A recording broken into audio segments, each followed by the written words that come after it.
We all know that money can buy a lot of things, including peace of mind, but when that money is left in a will, it can cause a whole host of problems.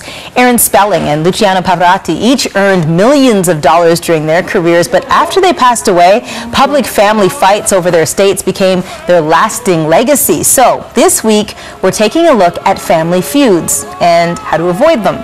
Jordan Atin is an estate lawyer and the author of The Family War, and he joins us now in studio.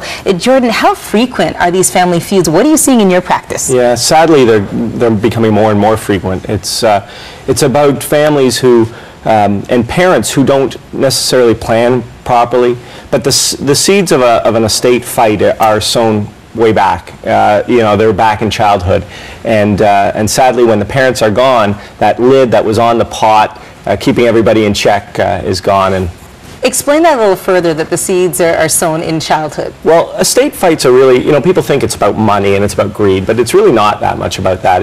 It's about family and relationship. It's about where a child feels they sit in the family, sit with their parents, sit with their siblings. So if mom treats one child differently than the other, that sends a pretty strong message, and it brings up all those emotions that the children have throughout their childhood. Let's go through some of the common situations, okay? Sure. We'll start with will challenges. What's the #1 cause of these challenges? Well, the #1 cause of a will challenge is typically a parent treating one or more children differently than others. Right. So if mom decides to cut out one of the children or leave one child less than the other, that's a classic recipe for a family fight. And then there are joint accounts. I guess these are set up when maybe one parent or both parents are ill, and a child has to then pay bills, expenses, that kind of thing, so they set up a joint account. Exactly, and then the question becomes, what did mom really mean when she set that up? Did she mean it to be a gift to pass when mom died to go to that child, or did she just do it for convenience, to make it easier for mom to pay bills and set? And then it becomes a question of whether that asset should go back into the estate or to that child. It's intent. Right? Exactly. Executor conflicts. Do you have any recourse? You were talking about, you know, kids playing their roles. Right. Is there any recourse that can be taken if a sibling feels that another shouldn't be the executor? Yeah, there can. I mean, there are costly proceedings, but what really happens typically is that children challenge the authority of another. So if the controlling child is in as the executor, those other children who feel excluded will take legal challenge, maybe legal challenge, but will make the life of that executor difficult in asking questions, being suspicious, things like that. What about the updating of wills? People, you know, have their wills done, and then circumstances change. They may have kids, for example, things like that. Yeah, I mean, it's important, obviously. The will is a living document in the sense that you have to change it, and it's circumstances that cause a state fight. So when the circumstances change and the will doesn't reflect those circumstances, that's when we really get into big battles. Most interesting, Jordan. Thank you so much. My pleasure. Thank you. If you have a question for Jordan, you can email us at familyfeuds@ctv.ca. Tomorrow, in part 2 of our series, How Not to Lose the Family Fortune. Now, it's over to Seamus. Canadians are deeper in debt than ever before.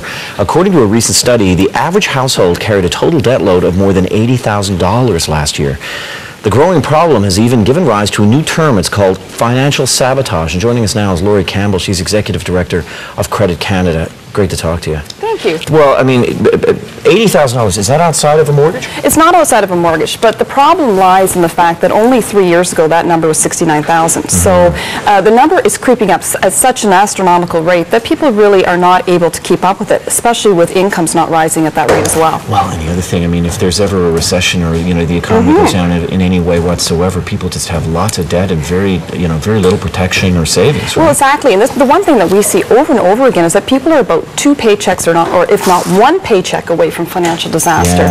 Meaning if they lost their job, they're in immediate financial difficulty because they've already racked up their credit card debt to a large extent, and savings rates are now at a -1%. So the big thing is just getting people to talk about it. People don't want to talk about their money or particularly their debt. Well, exactly. They'll talk to you about pretty much anything else. And, you know, it's very obvious because often we don't know what our family members make or what our friends make as far as income goes, and we certainly don't know their financial situation or their debt situation. It's not very Canadian to be talking No, about money. it isn't. That's their business. So, That's right. So tell me about what you guys do.